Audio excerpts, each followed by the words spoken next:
টেলিফোনের পাঁচিলে সেখানে পরপর হামলা চালিয়ে রাতের অন্ধকারে অসংখ্য মানুষকে খুন করা হয়েছিল। এতগুলো আলেম ওলামা, হুকমায়ে কেরাম, আইসান তাদেরকে হত্যা করার পর, খুন করার পর মুখ্যত প্রধানমন্ত্রী বলেছিলেন কেউ মারা যায়নি। ওখানে লাল রঙের যে তরল পদার্থ দেখেছেন এটা মোল্লা মৌলবীরা কিছু রং ছিটিয়ে রেখেছিল। লজ্জা! মানুষ খুন করার পরে আবার মানুষের রক্ত নিয়ে উপহাস, এটাই ছিল তাদের বৈশিষ্ট্য। এরা রক্ত হাতে করে ক্ষমতা এসেছিল আর রক্তাক্ত হাত নিয়ে ক্ষমতা থেকে বিদায় নিয়েছে।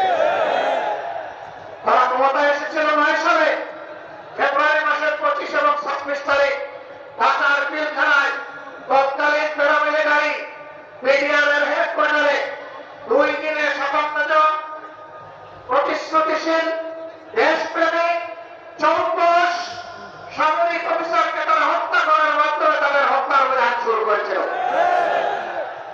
আজ 24-এর গণবিপ্লবে ছাত্র, তরুণ, যুবক, কৃষক, শ্রমিক, মা বোনদের বুকে, ভাইদের বুকে, সন্তানদের বুকে গুলি চালিয়ে তালিকায় লাশ ফেলে দিয়ে যখন সামাল দিতে পারে নাই, তখন যারা বলেছিল অমুকের কন্যা দেশ ছেড়ে পালায় না, তারাই তখন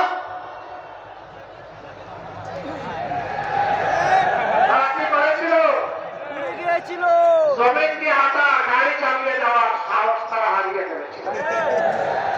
আমাদের দুঃখ লাগে, আমাদের গর্বিত সেনাবাহিনীকেও এই গুণের কাজে তারা ব্যবহার করার চেষ্টা করেছে। দেশের মানুষের জান-মাল, ইজ্জত, আবরুর পাহারাদার পুলিশের কর্মকর্তা এবং সদস্যবৃন্দকে এই উপকরণে তারা ব্যবহার করার চেষ্টা করেছে। বিজেপিকে তারা এই উপকরণে কাজে লাগাবার চেষ্টা করেছে। রাষ্ট্রের একটা প্রতিষ্ঠানকেও তারা ঠিক মতো দাঁড়াতে দেয়নি। বিচার বিভাগ ধ্বংস করেছে, নির্বাচন কমিশন ধ্বংস করেছে, দুর্নীতি দমন কমিশনকে বগলের নিচে